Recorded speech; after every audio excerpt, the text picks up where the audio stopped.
Welcome to today's podcast episode for Certes. I'm joined by Olly Bethell, CTO and long-time technologists, to unpack one of the most important topics of the year, of the business year, which is business AI is maturing, that's for sure, but that doesn't necessarily mean we're not in a bubble. So we've seen incredible growth and experimentation in AI, but also a flood of hype, maybe some inflated expectations and questions of what is actually valuable. And then finally, Olly is also going to help us do some futurology, and we're going to attempt to make some predictions on 2026 around AI workflow automation platforms. So, Olly, welcome. Very warm welcome, and you're very welcome. That's 3 welcomes, Olly. From your vantage point as a CTO, what do you see as the current state of AI adoption across businesses right now? I think we're probably, to use the Gartner hype cycle, we're probably somewhere between peak of inflated expectations and plateau of productivity. The experience that I've had where I work is we've rolled out the technology. It's been adopted. We can see that in the data. Lots of great usage.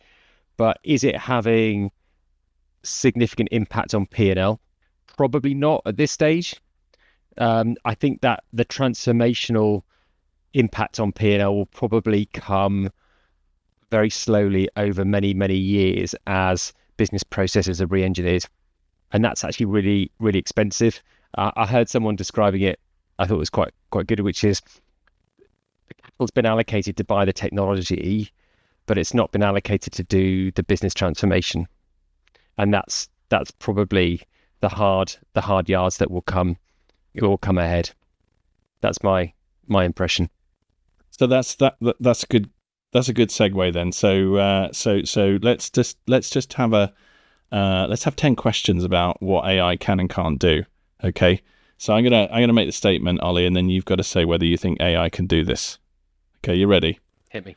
Okay, so the first thing is can AI stop my cat from judging me when I miss a golf putt? As neither a cat owner nor a golfer, I'm going to say no.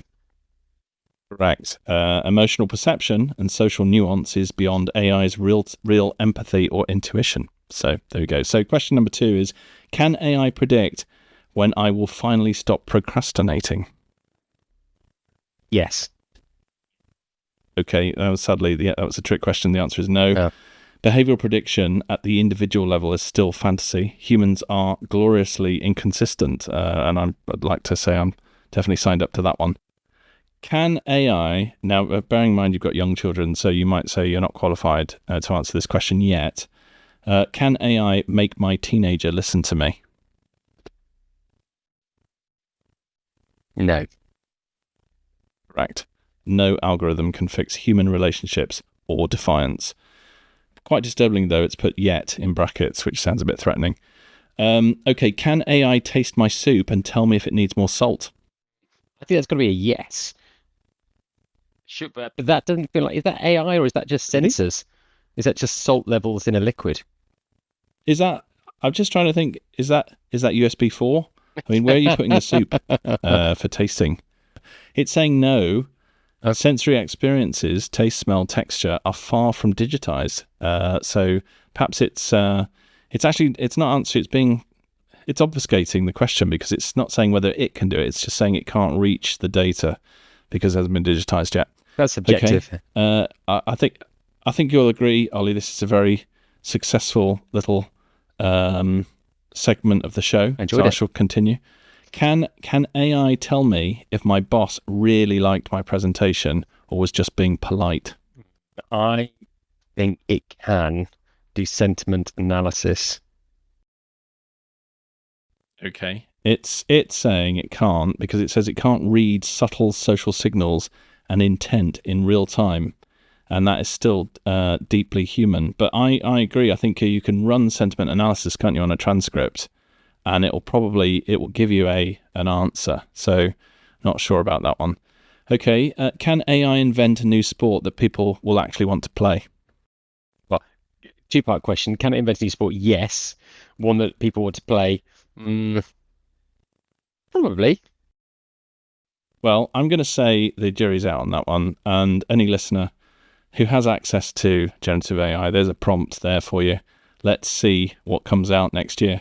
Maybe that's one of our predictions, Ollie, is that some new sport will be invented next year, developed by AI. Okay, this is one of my favourites because of it mentions one of my interests here. Can AI decide whether I should propose to my partner or buy another motorcycle? I mean, ChatGPT could give you an answer, but would it be the right answer? I think it's a trick question because clearly that isn't actually a question, is it? You'd most definitely buy another motorcycle. So, and in fact, I'm already taken. So it's a bit theoretical, that one. Okay, can AI fix my slice without changing my swing? And apologies, Ollie, that's a golf reference in case you hadn't worked that out. I think it can, because there are lots of sensors, aren't there? You can go to these sort of places where they'll scan you. Sounds like an MRI. Again, it's a great trick question because even if it can, it's saying that physics won't allow you to change your slice without actually modifying your swing. It's saying even the smartest model can't override reality. Okay, just two more to go. Can AI end office politics? No chance. Yeah, absolutely. The human ego, ambition, and perception of status remain unsolved mysteries. And then the last question, which I love, I just can't believe. I mean, obviously, generative AI came up with all of these questions in the first place, but this is what it chose to ask us last. Can AI tell me what I'll regret the most on my deathbed? It's got to be quite generic unless you've allowed it to know everything about your life. So yeah, well, it probably will know that by the time I'm a goner.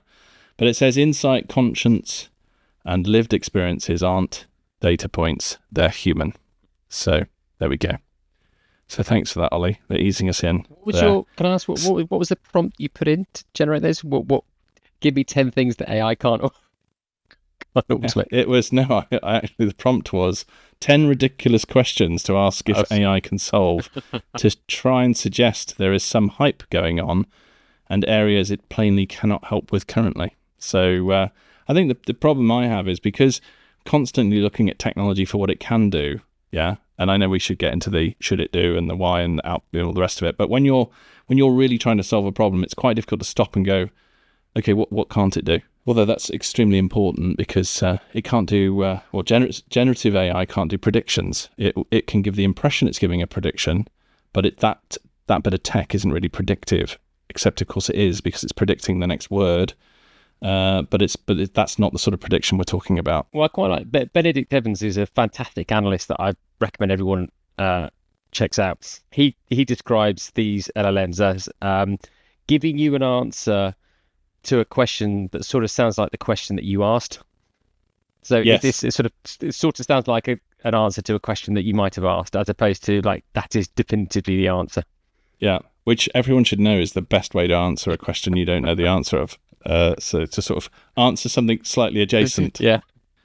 You were talking about, so we mentioned about the business change. Yeah, it can't do business change. Yeah. Okay, so I'm going to challenge you on that one. I think it can, in the sense that one of the really, really heavy lifting elements of business change is process documentation, mapping out I hate to use the phrase as is, but, they sort of, and then maybe suggesting what improvements could be, all that, and actually having meetings and transcribing it and having 4 or 5 very clever management consultants sitting down, listening to what's being said and then coming up with the swim lanes and sort of doing the kind of normalization, all that sort of stuff. That I think is an area that actually generative AI could be pretty useful. Could it then actually get people to, to adopt the change? Well, not directly, but indirectly, if you were to create the personas. So I am an operations manager. I've been working in the following way for many years. I'm very concerned about automation because I don't trust it. I'm going to typically ask for workflows to be automated very much as I currently work. Can you suggest a way to reassure that operations manager of how the adoption of the new technology is safe, etc., etc.? So again, you can't then just sort of say to the person, read this. You've still got to deliver the message, but there is a huge amount of nuanced prep that you can do in business change that you couldn't do 2 years ago. I wonder if where it's got potential is one of the big ideas that's been lauded about AI is in education. So this idea that we all have brains that learn in different ways, but we're all fed through the same standard learning framework. And so people that have neurodivergence can struggle academically because their brains aren't well suited to the learning framework that they're passing through. And if there was a way to take learning concepts and then reconfigure them for different neurotypes, you could potentially allow people to catch up, to accelerate, to keep up with their educational development. And so I guess if we take that same idea, we've both worked in organizations where you get some folks where they want a 3-minute video, others want an hour-long training session, others just want you to come along, point at the screen, they've got 10 seconds, they're too busy. This kind of range of approaches, I guess if you could use the technology to take one idea and reconfigure it for all your different audiences. Here's your LinkedIn post to your blog post to your newspaper article, and that has loads of potential. I was just thinking throughout this episode, there's going to be a few kind of use cases that are going to get flagged up. I think that's definitely a really strong one. The other one I've tinkered with is user acceptance training. So when you document a process and you can maybe stick on a PDF and have some words associated with it, and you bring that up into generative AI and say, look, if that's the process that we're testing, typically give me user acceptance testing and focus on, I don't know, regulatory requirements or some facet of the process, and then it can generate the actual scripts, which is pretty amazing. And then if you've got automated regression testing, I suppose you could then potentially feed that into your regression testing, which is also quite remarkable. So I think it's this is probably where you're leaning into the hype, because the potential is actually pretty enormous. But if you say we can do all of this today, that's maybe where we're being a bit inflationary. I think there's a few fallacies at the moment, and so I think we're in an age of quantity, not quality. Is my sense, or a phase of quantity maybe. How many prompts have you got? Yeah, and one of the things that I keep reading a lot is certain kinds of businesses will say, by the end of the year, 90% of our code is going to be written by AI. That sounds amazing, but actually, if you scratch beneath that, it's like, well, what's the volume, and how much of that code are you having to rewrite because it's incorrect? Are you suddenly generating 100x the code, but again, not all of it is actually that valuable? Anyone that I speak to that has experimented with vibe coding will say it's great for an MVP, but beyond that, you need proper engineering. You're not about to replace SAP with some vibe coded finance app. And so this idea that or another example was, I heard about, I think it was Unilever, it's some massive FMCG. They talked about how they put using generative AI in part of their marketing workflow. So every time they have a new ad concept, they're now generating 400 assets when they might have generated 10 off the back of it. You think, amazing. But do you need 400? It's just sort of just because you can, you do. And I'm not sure that this is necessarily resulting in value. No, you're absolutely right. Maybe just to give you another angle to that. So when you automate a test process, let's just forget about generative AI. Let's just say we automated some test processes 10 years ago, which we did. And manually it took 2 weeks to run. When it's automated, it's a bit fragile, needs quite a lot of maintenance, but when it runs for an hour. With testing in particular, you don't run it for 1 hour every 2 weeks. You run it, once a day or, every 3 hours. So you do, through that automation, you suddenly have this opportunity that was just impossible before, which is to do all of this testing at a higher frequency. And then that then allows you potentially to push more development through. But of course, what you do is you just get to the next bottleneck. So, you've got part of your operations is ready to receive code every other hour. And then you've got to look at whether you can actually generate usable code in that kind of frequency. So there's a sort of a long game to play in terms of getting things right end to end. And I think when you're talking about the SAP piece, clearly it's a bit like the older, which I use this quite a bit, which is, can you show me the way to London? Well, I wouldn't start from here. You're not going to replace SAP if you're highly invested in it. Your organizational investment, all the trappings of just having a system that you are invested in. It's probably more about if you're a blank sheet of paper startup, there's probably quite a lot of leapfrogging you would now do, and probably some hires that you might not make. Not saying that's wise, but I'm just saying you might not do it just because of where the generative AI can kind of appear to be filling a gap. Okay, so let's just have a look at where we are now, and maybe a bit of a reality check. So over the last year, we've seen big players, OpenAI, Anthropic, Google, push hard with their models and trying to get out into business use. But at the same time, and this has been my experience, Olly, with some of the events that we go to and speaking to peers and just hearing the kind of the language, especially from 12 months on in the Microsoft sphere. It sounds like a lot of folks are still in pilot mode, testing. I don't want to say tinkering, but certainly not scaling. And I don't know if that's really the case or if it's just the middle tail is rushing in and they just want to learn, and there's been a huge adoption up front or whatever. But I don't feel like there's mass adoption. I feel there's a lot of, it's almost like a new wave of interest in some of the basics around, security and protection of IP and all that sort of stuff. So what are you getting any signals that tell you that AI is maturing, or do you think that pilot phase is we're still sort of stuck in that pilot phase? So I was chairing a panel for an industry event a few days ago, and did a bit of raise your hands, and it felt like in the room around half were at pilot and half were in rollout. But I think the rollout of product that we're seeing are more what I describe as general purpose AI platforms, so which is really enterprise AI assistance, as opposed to which is really like having nuclear power in a way. It's like here is this energy source.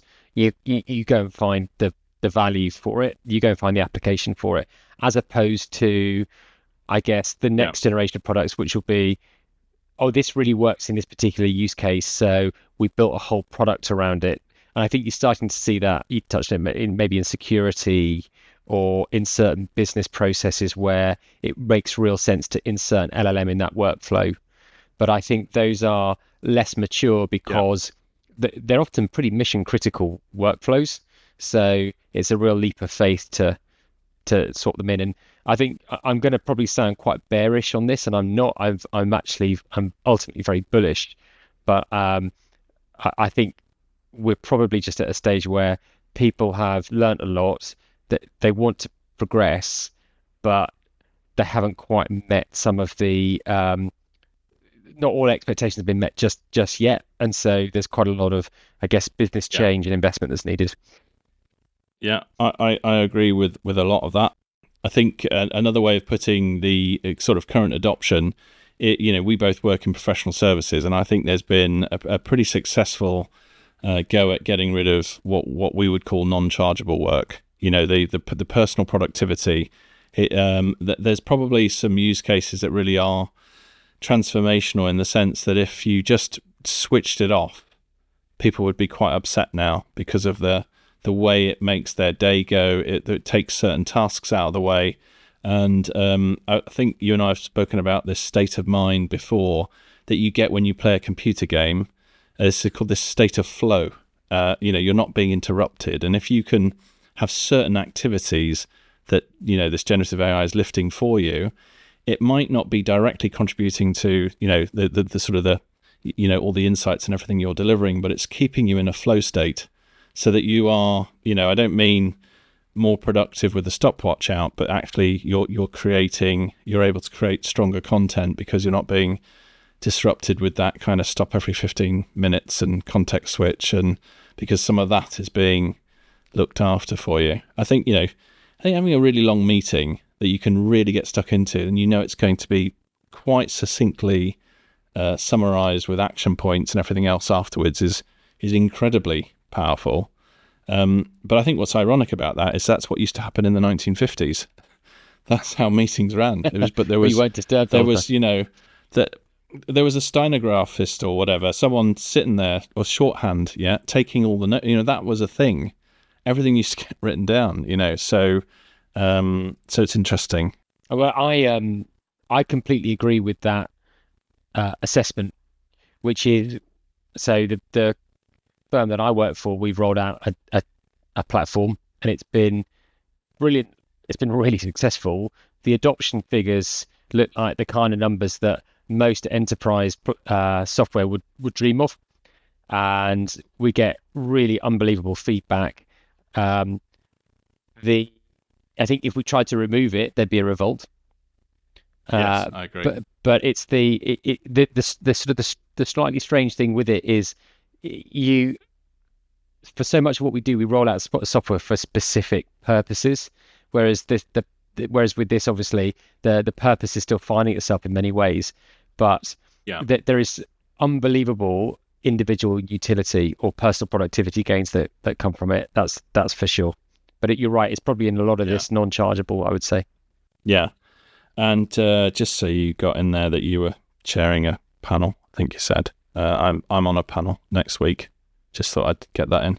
It's about AI as well. Is it? So it is literally, I think as a fellow CTO, it's probably the question I get asked the most, from clients and events, etc. It really is, and it has sort of sustained its level of interest probably way longer than I would have, previous topics like, I don't know, going to cloud, or they have their moment and then everyone moves on and all the rest of it. This really does feel like it's something sustained. I think one of the ways to frame it is to think about it as automation, because that's a really mature area in our profession. Automation is. It's just when you mention intelligence, it's just like, hang on a minute, that sounds like something that's going to go toe to toe with us humans, and it becomes much more emotive and trickier to sort of talk about. Maybe there's that expression, AI is everything that's not finished yet, and then it just becomes software. So the example I often use is you go onto your iPhone or your whatever handset you happen to own, and you go into the Photos app, and you can search for dog or your partner or a particular type of car, and look, amazingly these photos will just show up. That's AI under the hood. That's machine learning that's doing that. But we don't even think about it. It's just a button. It's just magic software now. Well, look, we're going to get into a little bit on potentially how it might progress from there, and I've got sort of these lenses to run past you, and it's just as a frame the conversation really.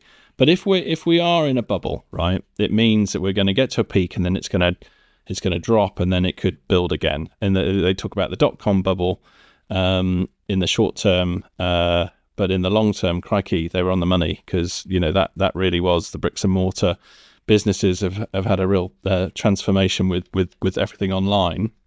So, do you think there are any signals that we are getting to some sort of peak that we might drop back, or alternatively, do you think we're sort of at the peak of the experimental phase with business AI? I guess a lot of it will come down to the viability of these these new entrants that have come in, because there are in most industries there are some new entrants that come in, and they are owning a large chunk of the market. And I guess the question will be, when it comes to renewal time, will businesses be happy to renew, and on what terms, and what level of renewal do these startups, because a lot of them are startup scale-ups, what level of renewal do they need in order to remain as viable businesses?